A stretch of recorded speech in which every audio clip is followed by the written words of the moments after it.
नमस्कार विद्यार्थियों, आज हम राजनीति विज्ञान के द्वितीय भाग का चौथा अध्याय पढ़ेंगे। नाम है भारत के विदेश संबंध। यानी कि इस पाठ के अंदर एक ऐसी पृष्ठभूमि रखी गई है जिसमें भारत स्वतंत्र होने के पश्चात विश्व के विभिन्न देशों के साथ अपने रिलेशन कैसे रखता है, अपने संबंध कैसे रखता है, उसको कहाँ कहाँ किन किन प्रकार की दिक्कतें आती है, उन दिक्कतों का वो कैसे सामना करता है, कैसे समाधान करता है। ये भारतीय राजनीति की स्वतंत्रता के बाद जो उड़ान है, जो चढ़ाई है, उसके बारे में ये पूरा का पूरा पाठ आया है। लेकिन ध्यान रखें कि ये एक ऐसा समय था जब भारत स्वतंत्र हुआ, और साथ ही साथ ये भी ध्यान में रखें कि अभी अभी कुछ समय पश्चात ही द्वितीय विश्व युद्ध समाप्त हुआ है। 1945 में द्वितीय विश्व युद्ध समाप्त हुआ। उसके पश्चात भारत 1947 में स्वतंत्र हुआ।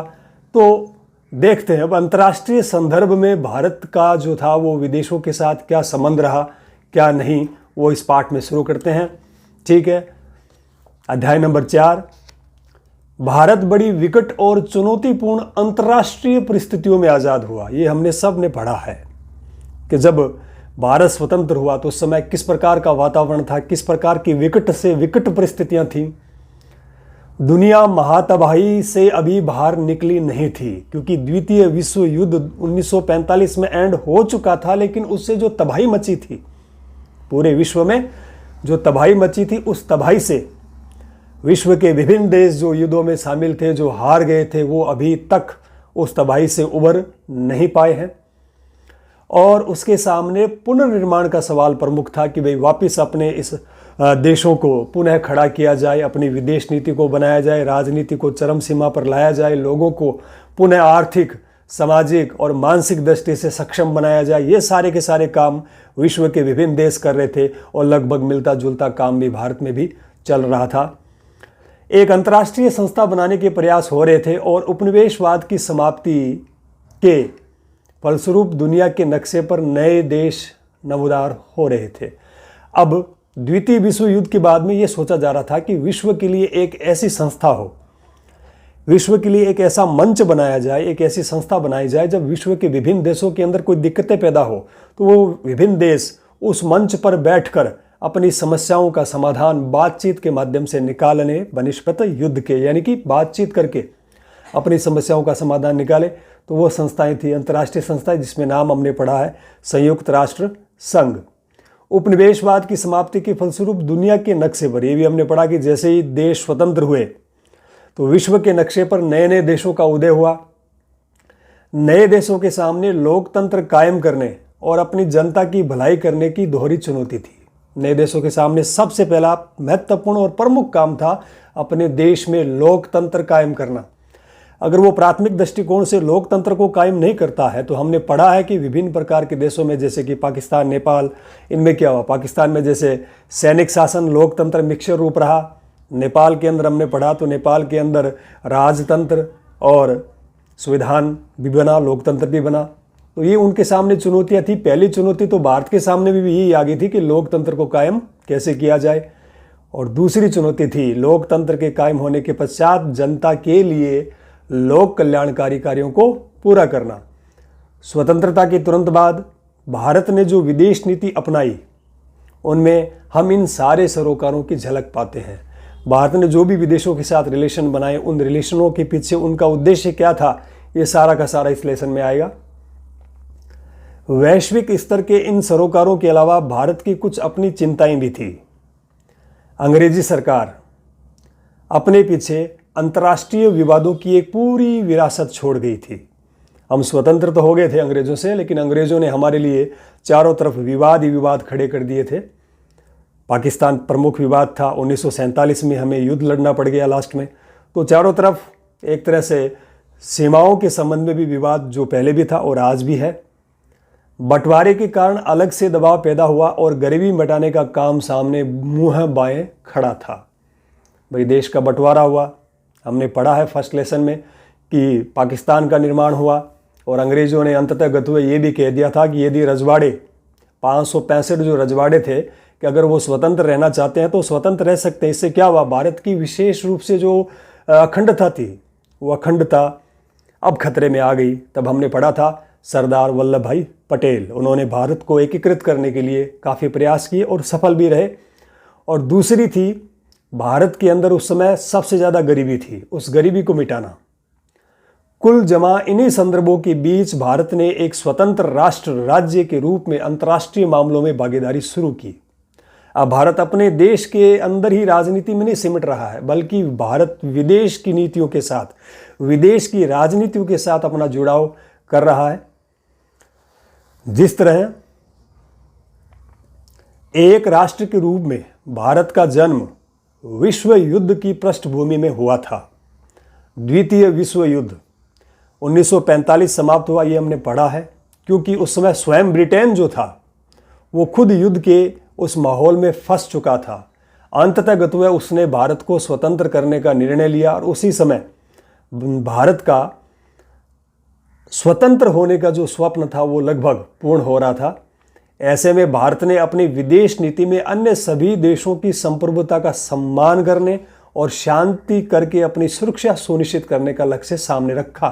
भारत का विदेशों के साथ रिलेशन, उसकी पहली शर्त कि देश संप्रभुता का सम्मान करेगा और विश्व के अंदर शांति कायम रहे और अपनी सुरक्षा नीति को भारत मजबूत बनाए। इस लक्ष्य की प्रतिध्वनि संविधान के नीति निर्देशक सिद्धांतों में भी सुनाई देती है। अंडरलाइन कर लो इस बात को कि इस लक्ष्य की प्रतिध्वनि संविधान के अंदर जो नीति निर्देशक तत्व या सिद्धांत लिखे गए उनमें भी है। जिस तरह किसी व्यक्ति या परिवार के व्यवहारों को अंदरूनी और बाहरी कारक निर्देशित करते हैं, उसी तरह एक देश की विदेश नीति पर भी घरेलू और अंतर्राष्ट्रीय वातावरण का असर पड़ता है। यानी कि माहौल, हमारे आसपास जिस प्रकार का माहौल होगा उसी प्रकार का हमारे घर के सदस्यों पर, हमारे घर पर प्रभाव पड़ता है। तो देखिए, एक देश है, देश के आसपास में जो विभिन्न प्रकार के देश है उनका व्यवहार कैसा है, वहाँ शांति कायम है कि आतंकवाद है, अंदरेलू झगड़े हैं, गृह युद्ध। तो अगर शांति, तो सब चीज़ों का प्रभाव एक देश पर पड़ता है। और हमने पढ़ लिया कि एशिया के मध्य में भारत स्थित है, दक्षिण एशिया में भारत मध्य में स्थित है। और आसपास जो देश है, जैसे भारत के आसपास में पाकिस्तान, बांग्लादेश, नेपाल, भूटान, ठीक है, चीन की भी सीमा आ सकती है, श्रीलंका, म्यांमार, ये देश जो है, यहाँ पर छुटपुट घटनाएं अगर होती रहें तो इसका असर भारत पर भी पड़ता है। क्योंकि हमने ये भी पढ़ा है कि नेपाल का 8% का रिलेशन चीन के साथ है। यदि चीन नेपाल के साथ टच में आता है तो ये भारत के लिए सुरक्षा के दृष्टिकोण से थोड़ा खतरे की बात हो सकती है। विकासशील देशों के पास अंतर्राष्ट्रीय व्यवस्था के भीतर अपने सरोकारों को, यानी कि उद्देश्यों को पूरा करने के लिए जरूरी संसाधनों का अभाव होता है। इसके चलते वे बढ़े चढ़े देशों की अपेक्षा बड़े सीधे साधे लक्ष्यों को लेकर अपनी विदेश नीति तय करते हैं। भाई, विकसित देश है, उनकी विदेश नीति की प्लानिंग अलग है। भारत जैसे विकासशील या कुछ अल्प विकसित देश है, उनकी विदेश नीति की प्लानिंग या उनके लक्ष्य थोड़े अलग होंगे। ऐसे देशों पर जोर इस बात पर होता है कि उनके पड़ोस में अमन चैन कायम रहे और विकास होता रहे। वही विकासशील देश क्या सोचेगा कि विदेश नीति का प्रथम चरण होगा कि जो विकासशील देश है वो ये सोचता है कि उसके पड़ोस के अंदर जो देश है वह अमन चैन रहे, शांति रहे। अगर चारों तरफ शांति का वातावरण होगा तो स्वतः ही विकास होना शुरू हो जाता है। इसके अतिरिक्त विकासशील देश आर्थिक और सुरक्षा की दृष्टि से ज़्यादा ताकतवर देशों पर निर्भर होते हैं। विकासशील देश किस पर डिपेंड, हमने पढ़ा है कि भारत में जब अकाल पड़ा था, खाद्यान्न का संकट उत्पन्न हुआ था, उस समय उसने संयुक्त राज्य अमेरिका से खाद्यान्न आपूर्ति के लिए मांग की थी। विकसित देश संयुक्त राज्य अमेरिका, और उस समय अमेरिका ने भारत पर दबाव बनाया था कि अपनी आर्थिक नीतियों को बदले। अगर भारत आर्थिक नीतियों को बदलता है तो वो खाद्यान्न की आपूर्ति करेगा। तो इस प्रकार विकासशील देशों को विकसित देशों पर निर्भर रहना पड़ता है। तब विकासशील देश अपनी विदेश नीति को इस प्रकार से बनाना चाहते हैं कि वो भी आर्थिक विकास कर सके और विकसित देशों पर निर्भर न रहे। इस निर्भरता का उसकी विदेश नीति पर भी जब तक असर पड़ता है। जैसे मैंने आपको बताया कि अमेरिका भारत को बोल रहा था कि भी अगर आपको खाद्यान्न सामग्री चाहिए तो आर्थिक नीति बदलिए, तो असर पड़ रहा था। दूसरे विश्व युद्ध के तुरंत बाद के दौर में अनेक विकासशील देशों ने ताकतवर देशों की मर्जी को ध्यान में रखकर अपनी विदेश नीति अपनाई, क्योंकि इन देशों से उन्हें अनुदान मिलता था या फिर कर्ज मिला करता था। इस वजह से दुनिया के विभिन्न देश दो खेमों में बट गए। यानी कि जैसे ही द्वितीय विश्व युद्ध समाप्त हुआ 1945 में, हमने पढ़ा है कि एक नए युद्ध का प्रारंभ हुआ जिसको हम कहते हैं शीत युद्ध, कोल्ड वार। जैसे ही शीत युद्ध प्रारंभ हुआ था तो पूरा विश्व दो खेमों में, दो भागों में बट गया था। एक भाग बना था अमेरिका और दूसरा भाग बना था सोवियत संघ। अब जो अविकसित देश है या विकासशील देश है, वो धीरे धीरे कोई अमेरिका के खेमे में शामिल हो रहा है, कोई सोवियत संघ के खेमे में शामिल हो रहा है। तो ऐसे करते करते पूरा विश्व जो था वो दो भागों में बंटता हुआ नजर आ रहा था। एक खेमा संयुक्त राज्य अमेरिका और उसके समर्थक देशों के प्रभाव में रहा और दूसरा खेमा सोवियत संघ के प्रभाव में। आपने इसके बारे में समकालीन विश्व राजनीति नामक किताब में पढ़ा होगा। आपने इस किताब में गुट निरपेक्ष आंदोलन के बारे में भी पढ़ा होगा। ये तीसरा आंदोलन देखो, यानी कि गुट निरपेक्ष आंदोलन का तात्पर्य हो गया कि हमें किसी भी गुट में शामिल नहीं होना है। यानी कि ना तो हमें संयुक्त राज्य अमेरिका के दबाव में आना है और ना ही हमें सोवियत संघ के दबाव में आना। और गुट निरपेक्ष आंदोलन को प्रारंभ करने वाला, चलाने वाला देश भारत और पंडित जवाहरलाल नेहरू थे। इस किताब में आप ये भी पढ़ चुके हैं कि शीत युद्ध के बाद अंतर्राष्ट्रीय संबंधों का संदर्भ पूरी तरह बदल गया। बहरहाल जब भारत आज़ाद हुआ था और अपनी विदेश नीति तैयार कर रहा था, तब शीत युद्ध शुरू हुआ था और दुनिया बड़ी तेजी से दो भागों में, दो खेमों में बंटती हुई जा रही थी। क्या 1950 और 1960 के दशक की विश्व राजनीति में भारत इन दोनों में से किसी खेमे में शामिल था?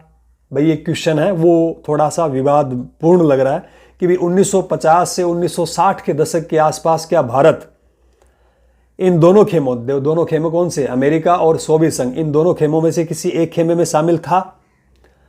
तो बुक हमें बताती है कि लगभग भारत नहीं था, लेकिन आगे जैसे जैसे हम पढ़ते हैं तब ऐसा लगता है कि भारत ने सोवियत संघ के साथ 20 वर्ष की मित्रता की संधि पर हस्ताक्षर किए थे। तो एक दृष्टिकोण से देखें तो भारत जो था इन दोनों खेमों में से सोवियत संघ के खेमे में शामिल था, लेकिन स्पष्टता ही आगे क्लियर होगा। आगे देखते हैं, क्या भारत अपनी विदेश नीति को शांतिपूर्ण ढंग से लागू करने और अंतर्राष्ट्रीय झगड़ों से स्वयं को बचाने में सफल रहा? ये भी हम पढ़ते हैं। तो सबसे पहले हम दो गुटों के खिलाफ चल रहे आंदोलन के बारे में पढ़ेंगे। दो गुट कौन से, याद रखें, संयुक्त राज्य अमेरिका और दूसरा है सोवियत संघ। इन दोनों गुटों के खिलाफ एक आंदोलन चला, उस आंदोलन को कहा जाता है गुट निरपेक्ष आंदोलन। तो उस गुट निरपेक्ष आंदोलन की नीतियां क्या थी उसके बारे में हम पढ़ते हैं। भारतीय राष्ट्रीय आंदोलन अपने आप में कोई एक स्वतंत्र घटना नहीं थी। भाई जो क्रांतियां हुई, आंदोलन हुए, ये कोई आकस्मिक नहीं हुई। पूरी दुनिया में उपनिवेशवाद और साम्राज्यवाद के विरुद्ध संघर्ष चल रहे थे। पूरे विश्व में जो देश गुलाम थे वो आज़ादी की लड़ाई लड़ रहे थे। उन देशों के खिलाफ लड़ाई लड़ रहे थे जो साम्राज्यवाद की नीति अपना रहे थे। अपने साम्राज्य को बढ़ाने के लिए छोटे देशों को गुलाम बना रहे थे। वो सारे के सारे देश इस प्रकार की आंदोलन, संघर्ष, क्रांतियां चला रहे थे। और भारतीय राष्ट्रीय आंदोलन भी इसी विश्वव्यापी संघर्ष का हिस्सा था। भारत ने भी देखा भी विश्व में इस प्रकार के आंदोलन चल रहे तो हम क्यों ना चलाएं, और भारत ने भी आज़ादी के आंदोलन चलाए। इस आंदोलन का असर एशिया और अफ्रीका के कई मुक्ति आंदोलन पर पड़ा।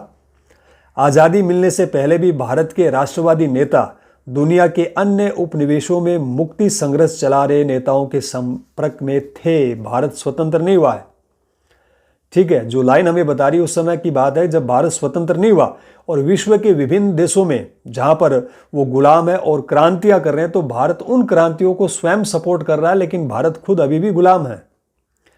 ये सभी नेता आखिर उपनिवेशवाद और साम्राज्यवाद के विरुद्ध एक साझी लड़ाई लड़ रहे थे। और इस लड़ाई को बाहर लड़ने वाले एक हीरो, उनका नाम है नेताजी सुभाष चंद्र बोस, ने दूसरे विश्व युद्ध के दौरान इंडियन नेशनल आर्मी INA का गठन किया था। अंडरलाइन कर लो इस चीज को। नेताजी सुभाष चंद्र बोस ने सेकेंड वर्ल्ड वॉर के समय इंडियन नेशनल आर्मी का गठन किया था। इस तरह साफ साफ जाहिर होता है कि स्वतंत्रता आंदोलन के दौरान भारत के संबंध जो थे विदेशों में रह रहे भारतीयों से बन चुके थे, क्योंकि इंडियन नेशनल आर्मी की स्थापना विदेश में ही हुई थी। किसी राष्ट्र की विदेश नीति से उसके अंदरूनी और बाहरी उद्देश्यों की झलक मिलती है। भारत का स्वतंत्रता आंदोलन जिन उदात्त विचारों से प्रेरित था, उसका असर भारत की विदेश नीति पर भी पड़ा। बहरहाल भारत को जिस वक्त आज़ादी हासिल हुई, उस समय शीत युद्ध का दौर भी शुरू हो चुका था। शीत युद्ध का दौर यानी कि संयुक्त राज्य अमेरिका और सोवियत संघ के बीच में जो तनाव का माहौल था। शीत युद्ध का तात्पर्य क्या हुआ कि भाई युद्ध की स्थिति बनी रहना, युद्ध की स्थिति बनी रहना, किंतु युद्ध का, वास्तविक युद्ध का न होना, यह शीत युद्ध कहलाता है। तो अमेरिका और सोवियत संघ में युद्ध का तनाव बना रहा। युद्ध हुआ नहीं, छुटपुट युद्ध जरूर हुए, लेकिन पूर्ण विश्वव्यापी युद्ध हुआ नहीं। तो उस दौर को, उस टेंशन को, उस तनाव को कहा गया है शीत युद्ध। बहरहाल भारत को जिस वक्त आज़ादी हासिल हुई, उस समय शीत युद्ध का दौर भी शुरू हो चुका था। आप समकालीन विश्व राजनीति की किताब के पहले अध्याय में ये पढ़ चुके हैं कि शीत युद्ध के दौर में दुनिया के देश दो खेमों में बंटते जा रहे थे। हमने अभी पढ़ा भी है, मैंने भी आपको बताया भी था कि भाई एक साइड में अमेरिका है, एक साइड में सोवियत संघ है। अब विकसित देशों को और अल्प विकसित देशों को, ये दोनों खेमों में से जो अच्छा देश लग रहा है, जो अच्छा गुट लग रहा है, उन गुटों में ये शामिल होते जा रहे हैं। एक खेमे का अगुवा यानी कि लीडर जो था वो था संयुक्त राज्य अमेरिका, और दूसरे खेमे का अगुवा था वो था सोवियत संघ। सोवियत संघ 15 राष्ट्रों का एक ग्रुप था, 15 राष्ट्रों का एक संगठन था। उसमें सबसे महत्वपूर्ण और शक्तिशाली देश था, या देश कह सकते हैं है रूस। दोनों खेमों के बीच विश्व स्तर पर आर्थिक, राजनीतिक और सैन्य टकराव जारी रहे। किनके बीच में? संयुक्त राज्य अमेरिका और सोवियत संघ के बीच में क्या रहे? आर्थिक, राजनीतिक और सैन्य टकराव, लड़ाई जारी रही। इस दौर में संयुक्त राष्ट्र संघ भी अस्तित्व में आया। विश्व की एक ऐसी संस्था, इस पाठ के स्टार्टिंग में हमने पढ़ा था कि क्या विश्व के अंदर एक ऐसा मंच चाहिए जहां पर विश्व के विभिन्न देश बैठकर अपनी समस्याओं का समाधान कर सके। तो लीजिए, एक ऐसा मंच तैयार हो गया जिसको कहा गया है संयुक्त राष्ट्र संघ। यहाँ पर विश्व के विभिन्न देश, यदि उनके मध्य विवाद है तो वो इस संस्था में बैठकर अपने विवादों का निस्तारण कर सकते हैं बनिस्पत युद्ध के, यानी कि युद्ध नहीं करना, बातचीत से अपनी समस्याओं का समाधान करना है। और वो संस्था है संयुक्त राष्ट्र संघ। और इसी दौर में देखो क्या हुआ, परमाणु हथियारों का निर्माण शुरू हो गया। अब एंट्री लगाता है यहां पर चीन। चीन में कम्युनिस्ट शासन की स्थापना हुई। चीन में भी कम्युनिस्ट है, और याद रखिए आगे हमने पढ़ा भी था कि सोवियत संघ में भी कम्युनिस्ट पार्टी है। औपनिवेशीकरण की प्रक्रिया भी इसी दौर में आरंभ हुई थी। भारत के नेताओं को अपनी राष्ट्रीय हित इसी संदर्भ के दायरे में साधने थे, यानी कि विश्व के अंदर, यानी कि 1945 के बाद में भी विश्व की राजनीति अस्थिर थी। विश्व दो खेमों में बंट चुका था। विभिन्न छोटे छोटे देश अलग अलग गुटों में भाग रहे थे, शामिल हो रहे थे। विश्व में एक तीसरे विश्व युद्ध की आशंका बनी हुई थी। माहौल गड़बड़ था, लेकिन भारत को इसी गड़बड़ माहौल में अपनी विदेश नीतियों को बनाना था। खाली बनाना ही नहीं, उनको लागू भी करना था। और इन सब कामों में उस समय के एक महत्वपूर्ण नेता ने महत्वपूर्ण भूमिका निभाई, नाम पंडित जवाहरलाल नेहरू। तो देखते हैं पंडित जवाहरलाल नेहरू की भूमिका क्या रही। भारत के पहले प्रधानमंत्री जवाहरलाल नेहरू ने राष्ट्रीय एजेंडा तय करने में निर्णायक भूमिका निभाई। वे प्रधानमंत्री के साथ साथ, अंडरलाइन कर लो, वे प्रधानमंत्री के साथ साथ विदेश मंत्री भी थे। प्रधानमंत्री और विदेश मंत्री के रूप में, अंडरलाइन कीजिए, प्रधानमंत्री और विदेश मंत्री के रूप में 1946 से 1964 तक उन्हें भारत की विदेश नीति की रचना और क्रियान्वयन, यानी कि उस विदेश नीति को एक्टिवेट, क्रियान्वयन पर गहरा प्रभाव डाला। नेहरू की विदेश नीति के 3 बड़े उद्देश्य थे, अंडरलाइन कर लो। कठिन संघर्ष से प्राप्त संप्रभुता को बचाए रखना। भाई बड़ी मुश्किल से हमें आज़ादी मिली है, स्वतंत्र हुए हैं, तो पहला काम है हमें अपनी आज़ादी को बचा कर रखना है कि हम पुनः इन गुटों में शामिल होकर, अमेरिका के गुट, सोवियत संघ के गुटों में शामिल होकर पुनः हम गुलाम ना हो जाएं। तो सबसे पहले हमें अपनी संप्रभुता को बचाना है। और दूसरा महत्वपूर्ण काम था क्षेत्रीय अखंडता को बनाए रखना, भारत टूटे ना। भाई एक हिस्सा बन गया पाकिस्तान, लेकिन इसके अलावा भारत टूटे ना, ये महत्वपूर्ण चुनौती थी उस समय भारत के सामने और आज भी है। तेज रफ्तार से आर्थिक विकास करना, ये तीसरी सबसे महत्वपूर्ण चुनौती, क्योंकि स्वतंत्रता के समय हमारे भारत की जो संख्या थी, जनसंख्या थी, उसमें अनपढ़ों की भीड़ थी, बेरोजगारी थी, भुखमरी थी। तो तीसरा कार्य था आर्थिक विकास की रफ्तार को तेज करना। हमने पढ़ा है कि आर्थिक विकास की रफ्तार को तेज करने के लिए भारत सरकार ने सर्वप्रथम योजना आयोग बनाया, जिसको आज वर्तमान में नीति आयोग कहते हैं, जिसके अध्यक्ष प्रधानमंत्री होते हैं। तो प्रथम पंचवर्षीय योजना लागू हुई, जिनमें अलग अलग क्षेत्रों पर ध्यान दिया गया ताकि भारत आर्थिक विकास कर सके। नेहरू इन उद्देश्यों को गुट निरपेक्षता की नीति अपनाकर हासिल करना चाहते थे। उन दिनों देश में कुछ पार्टियां और समूह ऐसे भी थे जिनका मानना था कि भारत को अमेरिकी खेमे के साथ ज़्यादा नज़दीकी बढ़ानी चाहिए। कुछ पार्टियां थी, कुछ लोग थे, कुछ विचारक थे। उनका ये सोचना था कि नेहरू जी सबसे अलग चल रहे हैं, नेहरू जी को अमेरिका से हाथ मिला लेना चाहिए, अमेरिका के खेमे में शामिल हो जाना चाहिए। कुछ लोग ऐसे बात कहते हैं। इस खेमे की प्रतिष्ठा लोकतंत्र के हिमायत के रूप में भी थी। इस धारा पर सोचने वाले में सबसे पहले थे डॉक्टर भीमराव अंबेडकर भी शामिल थे। साम्यवाद की विरोधी कुछ राजनीतिक पार्टियां भी चाहती थी कि भारत अपनी विदेश नीति अमेरिका के पक्ष में बनाए। ऐसे दलों में भारतीय जनसंघ और स्वतंत्र पार्टी प्रमुख थे, लेकिन विदेश नीति को तैयार करने के मामले में नेहरू को खासी बढ़त हासिल थी। अलग अलग ने राय जरूर ली, सबकी सुनी, लेकिन नेहरू जी ने अपने मस्तिष्क का या अपने विचारों को संग्रहित करके अंततः उन्होंने निर्णय ले लिया कि हमें किसी भी खेमे में शामिल नहीं होना, हमें किसी भी गुट में शामिल नहीं होना। और यहाँ से प्रारंभ होता है गुट निरपेक्ष आंदोलन। तो बाकी हम कल पढ़ेंगे, ठीक है? समझ में आया? देखने के लिए बहुत बहुत धन्यवाद। जय हिंद, जय भारत।